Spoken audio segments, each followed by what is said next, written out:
بسم اللہ الرحمن الرحیم۔ السلام علیکم ورحمۃ اللہ وبرکاتہ۔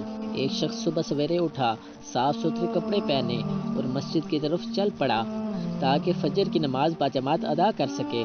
راستے میں ٹھوکر کھا کر گر پڑا اور سارے کپڑے کیچڑ سے بھر گئے۔ واپس گھر آیا، لباس بدل کر واپس مسجد کی طرف روانہ ہوا۔ پھر ٹھیک اسی مقام پر ٹھوکر کھا کر گر پڑا اور کپڑے گندے ہو گئے۔ پیارے دوستو، میرا نام ہے محمد اسامہ اور آپ دیکھ رہے ہیں میرا یوٹیوب چینل اسامہ آفیشیل۔ دوستو، میری ویڈیو کو لائک کر دیں اور ساتھ چینل کو سبسکرائب کریں اور نیچے بیل آئیکن کو کلک کریں۔ پھر واپس گھر آیا اور لباس بدل کر دوبارہ مسجد کو روانہ ہوا۔ جب تیسری مرتبہ اسی مقام پہ پہنچا تو کیا دیکھتا ہے کہ ایک شخص چراغ ہاتھ میں لے کر کھڑا ہے اور اسے اپنے پیچھے چلنے کو کہہ رہا ہے۔ وہ شخص اسے مسجد کے دروازے تک لے آیا۔ پہلے شخص نے اسے کہا کہ آپ بھی آ کر نماز پڑھ لیں۔ وہ خاموش رہا اور چراغ ہاتھ میں پکڑے کھڑا رہا، لیکن مسجد کے اندر داخل نہیں ہوا۔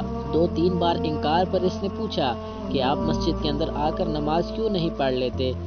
دوسرے شخص نے کہا، اس لیے کہ میں ابلیس ہوں۔ پہلے شخص کی حیرانگی کی انتہا نہ تھی۔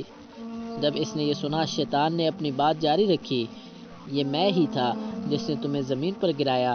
جب تم نے واپس گھر جا کر لباس تبدیل کیا اور دوبارہ مسجد کی جانب روانہ ہوئے تو اللہ نے تمہارے سارے گناہ بخش دیے۔ جب میں نے دوسری مرتبہ تمہیں گرایا اور تم دوبارہ لباس پہن کر مسجد کو روانہ ہوئے تو اللہ نے تمہارے سارے خاندان کے گناہ بھی بخش دیے۔ اب میں ڈر گیا کہ اگر اب میں نے تمہیں گرایا اور تم لباس تبدیل کر کے مسجد کی طرف چل پڑے کہ اللہ تعالیٰ تمہارے سارے گاؤں کے باشندوں کے گناہ نہ بخش دے، اسی لیے میں خود تمہیں مسجد تک چھوڑنے آیا ہوں۔ یا اللہ، ہمارے دلوں میں بھی ایسا ایمان پیدا فرما، آمین۔ پیارے دوستوں، اگر آپ کو یہ میری ویڈیو پسند آئی ہے تو میرے چینل کو ضرور سبسکرائب کریں اور ساتھ نیچے بیل آئیکن کو کلک کریں۔ اللہ تعالیٰ آپ کو اپنے حفظ و امان میں رکھے۔ ملتے ہیں نیکسٹ ویڈیو میں، تب تک کے لیے اللہ حافظ۔